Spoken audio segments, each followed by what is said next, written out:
আসামী পাঠশালালৈ আপোনালোকক স্বাগতম জনাইছোঁ। আজি আমি যে ভিডিঅ' লৈছোঁ এই ভিডিঅ'টো আনিছোঁ আমি এপিএছচি ৰিচাৰ্চ এছিষ্টেণ্টৰ বাকী যিকেইটা কুৱেশ্যন আছিল তাৰ ওপৰত। আহকচোন আমাৰ এই ভিডিঅ'টো আৰম্ভ কৰোঁ। 51 নম্বৰ প্ৰশ্নটো আহিছিল an integrated early warning system having capabilities for surveillance, interception, monitoring, analysis and jamming of all communication and radar signals developed by the DRDO for Indian Army is called আৰু এই শুদ্ধটো হ'ব নাম্বাৰ বি সমীক্ষা। 52 number প্ৰশ্নটো আহিছিল এষ্ট্ৰছেট এষ্ট্ৰছেট কি হয় আৰু এই শুদ্ধটো হ'ব নাম্বাৰ সি এন এষ্ট্ৰনমিকেল অবজাৰভেটৰী।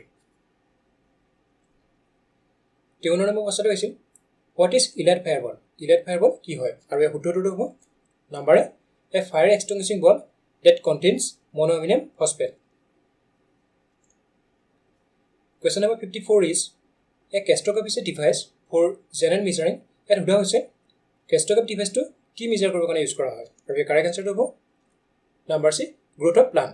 আৰু এই ডিভাইচটো কোনে ইনভেন্ট কৰিছিল সেয়া হৈছে ছাৰ জগদীশ চন্দ্ৰ বোস।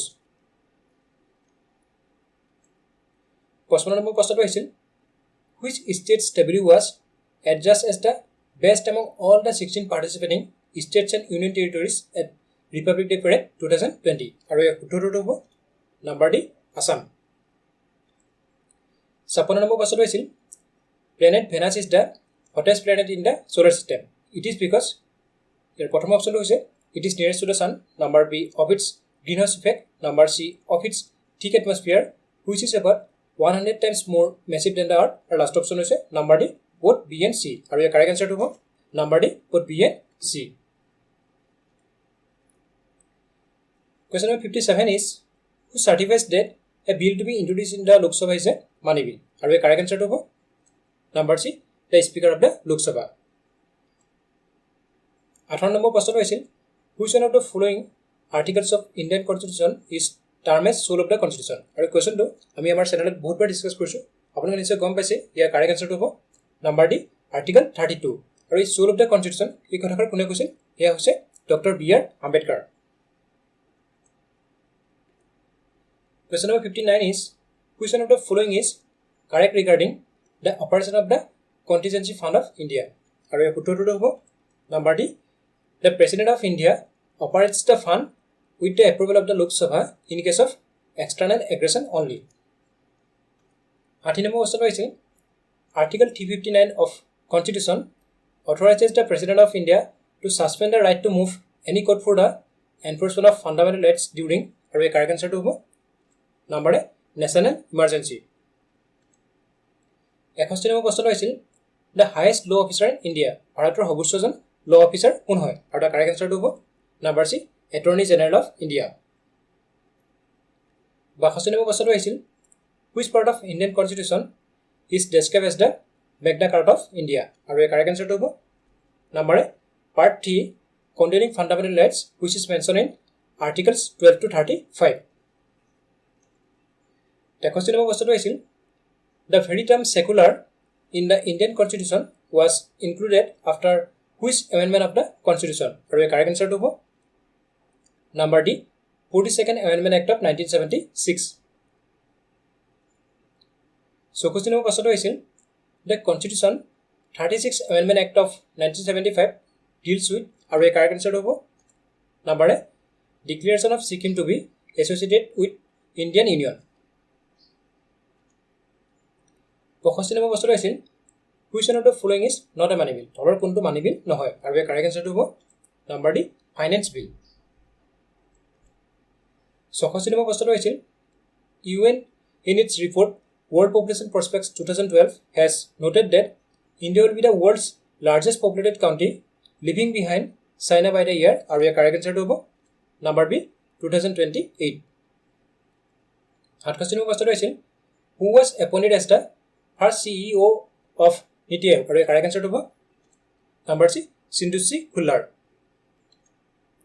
68 নম্বৰ প্ৰশ্নটো হৈছিল the third five-year plan the target of which was to make the economy independent and to reach self-active position is also known as আৰু এই কাৰেক্ট আনসাৰটো হ'ব number A Gadgil Yojana.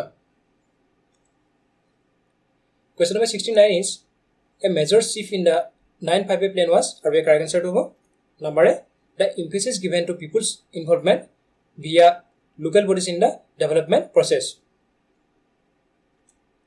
14 number question is Mahalanobis model has been associated with which of the following 5-year plans in India? Are we correct answer to number B, second 5-year plan. 1 number question is the 5-year plan which focused on growth with social justice and equity was launched under the government of, are we correct answer to number D, Atal Bihari Vajpayee.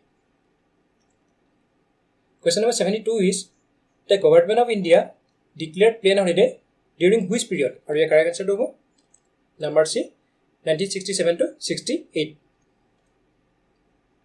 Second number question is the concept of economic planning was derived from the model followed by, are we correct answer to number D, USSR. Second number question is the fifth 5-year plan mainly focused on, are we correct answer to number A, Garibi Hatao and self-reliance.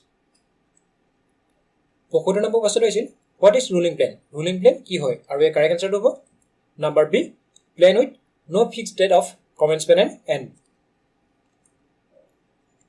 Second number question is under which plan did the government introduce an agricultural strategy which gave rise to the green revolution? Are we correct answer to number B, third 5-year plan. Question number 77 is for internal financing of 5-year plans the government depends on, are we correct answer to number A, taxation only. 8 number question is which one of the following schemes directs the attention of the country towards the problem of malnutrition and deficit in a mission mode? Are we correct answer to number A, Poshan Abhiyan. 19 number question is in the year 1966 and 1991 the Indian rupee was devalued. Devaluation was done with the aim to Rami ki kubrake choose the correct answer. Are we correct answer to number A, both 1 and 3 means 1966 or 1991 or devaluation or main aim ki asil tar main aim asil to boost export aru reduce trade deficit. 8 number question is which of the following explains the term economic development? Prothom option is improvement in the technology involved, number B, improvement in the production, number C, improvement in the distribution system, or last option is all of the above. Are we correct answer to number D, all of the above. 21 number question is to boost economic growth the government is most likely to, are we correct answer to number C, provide incentives to invest.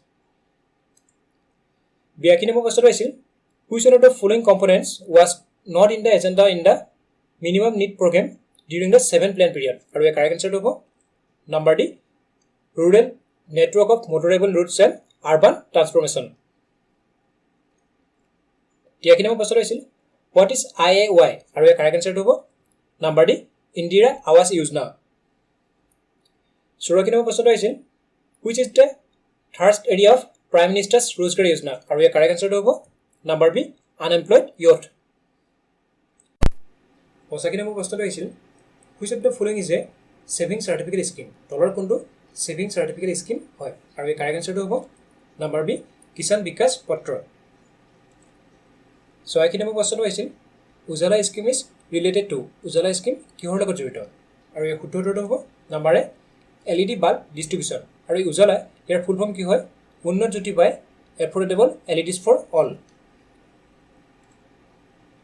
Question number 87 is what does AMRUT stand for? Are we correct answer to number A, Atal Mission for Rejuvenation and Urban Transformation.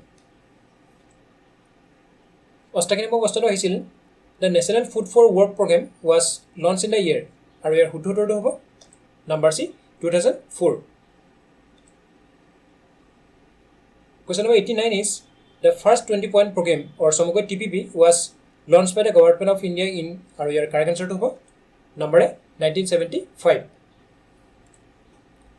90 number question is Swarna Jayanti Gram Swarozgar Yojana or Samagoi SGSY is a, are we correct answer to number A, major self-employment scheme in rural areas.